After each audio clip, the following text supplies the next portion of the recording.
Commander Zexthul had seen warriors from across the galaxy, the crystalline Vorthak who could shatter stone with their bare hands, the gaseous Netheri who moved like liquid death through any environment, the cybernetically enhanced Corvin whose reflexes operated at near light speed.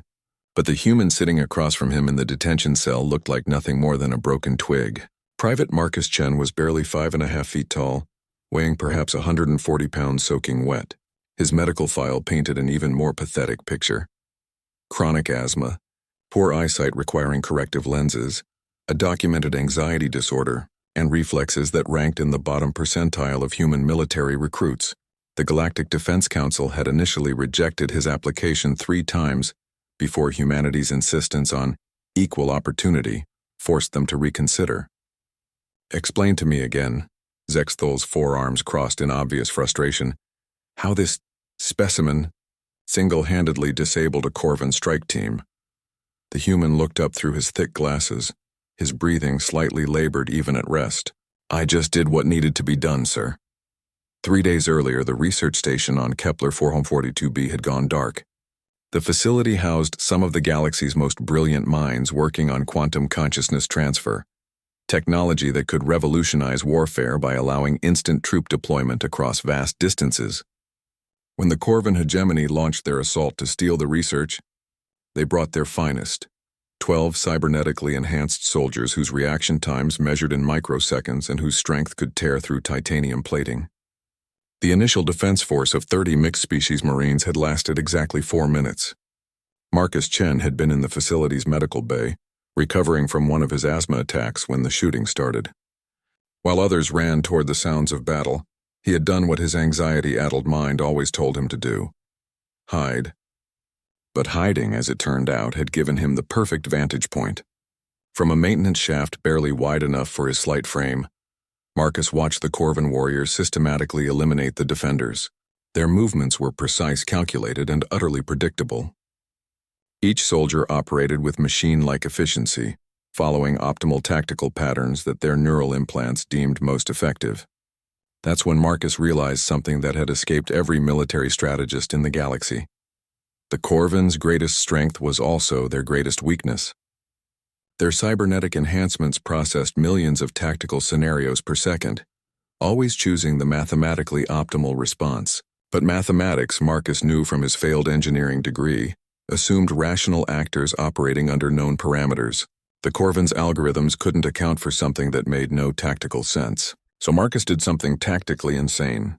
He triggered the fire suppression system, not just in one section, in the entire facility. Instantly, the research station filled with sound-dampening foam designed to prevent electrical fires from spreading. The Corvin's enhanced hearing, calibrated to detect footsteps at 50 meters, was overwhelmed by the hissing chaos. Their thermal imaging, designed to spot heat signatures through walls, became useless in the rapidly cooling environment. But Marcus was just getting started. Using his maintenance access codes, privileges he'd retained from his brief stint as a janitor before joining the military, he began systematically shutting down systems throughout the facility. Not randomly, but in a pattern that made no sense to any rational tactical analysis. Lights flickered on and off in seemingly arbitrary sequences. Doors opened and closed without logic. Elevators moved between floors carrying nothing but cleaning supplies. The Corvin algorithms went into overdrive, trying to find the pattern, attempting to predict the next move in what they assumed was some brilliant strategic gambit. Their processors burned through power reserves, analyzing variables that didn't exist, searching for meaning in pure randomness. And while they were distracted by chaos, Marcus crawled through maintenance shafts and did what nobody expected from humanity's weakest soldier. He got creative. He rerouted the facility's emergency broadcast system through the beverage dispensers, so that every coffee machine and water fountain began playing his favorite childhood song at maximum volume. He reprogrammed the automated meal dispensers to launch pudding cups at precisely timed intervals. He even convinced the facility's AI to begin reciting poetry, bad poetry, through every speaker simultaneously.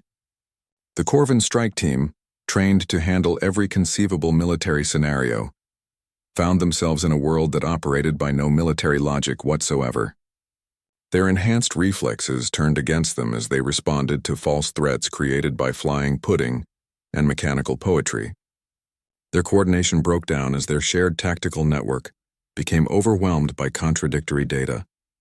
That's when Marcus made his move.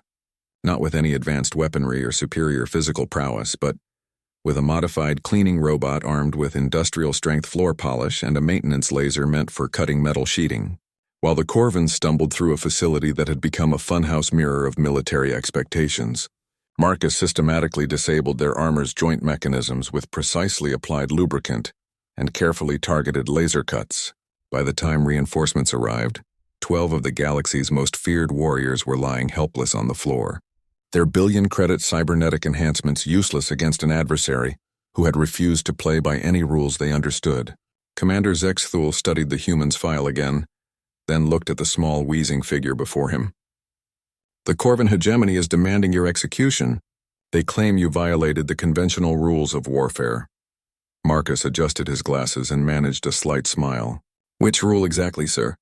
The one about using available resources effectively, or the one about completing the mission by any means necessary?" The commander's mandibles clicked in what passed for laughter among his species. "They're saying you didn't fight fair." "No, sir," Marcus replied, his voice still slightly breathless but carrying a new confidence. "I fought human." As word of the incident spread throughout the galaxy, military academies began revising their curricula. The Corvin hegemony quietly withdrew their invasion fleets, and in a small detention cell on a backwater station, the galaxy's weakest soldier proved that humanity's true strength had never been in their muscles or their reflexes. It had always been in their beautiful, unpredictable, utterly human refusal to be anything other than themselves, even when, especially when, being themselves made no sense at all.